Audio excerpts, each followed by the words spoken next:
زبان رسالت سے جو وعدہ ہوا تھا اب اس کے وفا کا وقت ہو چکا ہے۔ ملوکیت میں بدل جانے والی خلافت نے پلٹ کر اپنی اصل کی طرف آنا تھا۔ مجدد یہ کیا ہوتا ہے؟ مجدد وہ ہوتا ہے جو دین کو اس کے اصل رخ پر لاتا ہے۔ ہائے ہماری حکومت کو کس کی نظر لگ گئی؟ فاتح، تم عزیز از جان ہو۔ زندگی کے بہترین دن میں نے تمہاری رفاقت میں گزارے ہیں۔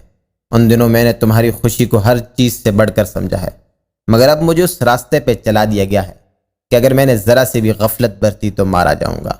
اب فیصلہ تمہارا ہے، راستہ تمہارا ہے، اور انتخاب بھی تمہارا ہے۔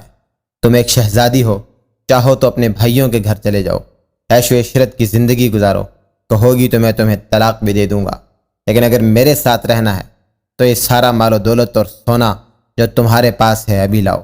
میں اور یہ سب ایک گھر میں اب نہیں رہ سکتے، مجھے یہ سب مسلمانوں کے بیت المال میں جمع کروانا ہے۔ بسم اللہ الرحمن الرحیم۔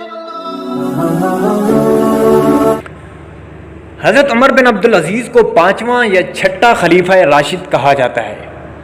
آپ حضرت عمر فاروق کے پڑ نواسے تھے۔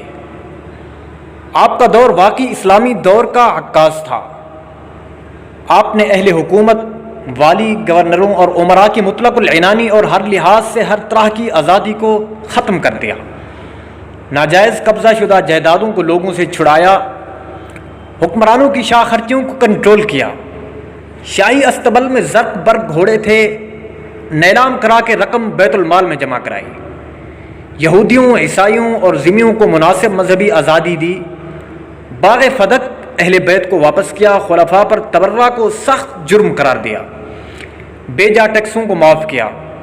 پھر ان تمام کاموں کے ساتھ ساتھ بڑی بات یہ کہ خلیفہ نے اپنے آپ کو تمام تر عیوب سے بچا کر رکھا۔ بیت المال کو ذاتی جاگیر سمجھنے کی بجائے اس سے اپنے لیے صرف اتنی رقم لیتے کہ گھر والوں کو دال روٹی میسر ہو جاتی۔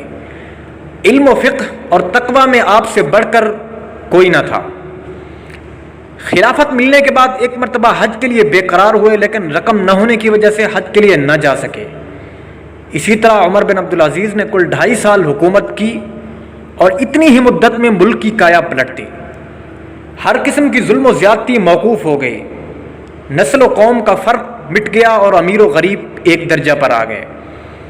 آپ نے سارے ملک کی عام پیمائش کرا کے جہاں ضرورت ہوئی وہاں کے کام فوری انجام دلوائے، صنعت و حرفت کو ترقی دی، سرکستہ میں بہت بڑی جامع مسجد بنوائی، کئی پل بنوائے اور مختلف قوموں اور مذاہب کے لوگوں کی مردم شماری کرائی۔ اسی طرح اور بہت سارے خیر کے کام کیے جنہیں دیکھ کر بس یوں لگتا تھا کہ زمانہ 70-75 سال پیچھے لوٹ گیا ہے اور حضرت ابوبکر و حضرت عمر کا دور حکومت واپس آ گیا ہے۔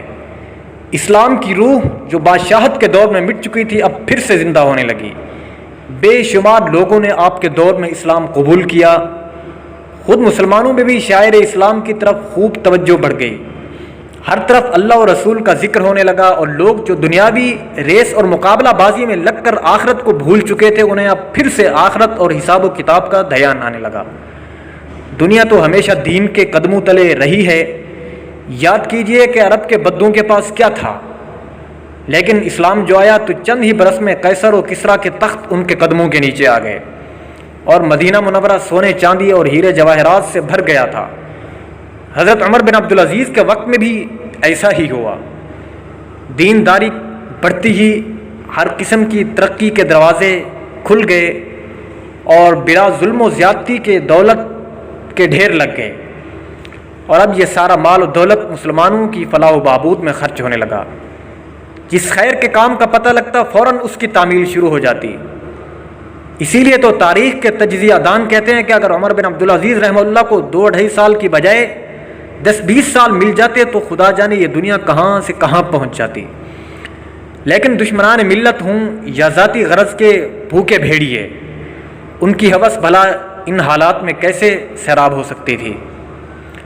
چنانچہ ان سفاک دشمنوں کے جتھے نے اپنی کارروائیاں تیز کر دیں اور عالم اسلام کے اس عظیم ہیرو کی جان لے کر ہی رہے۔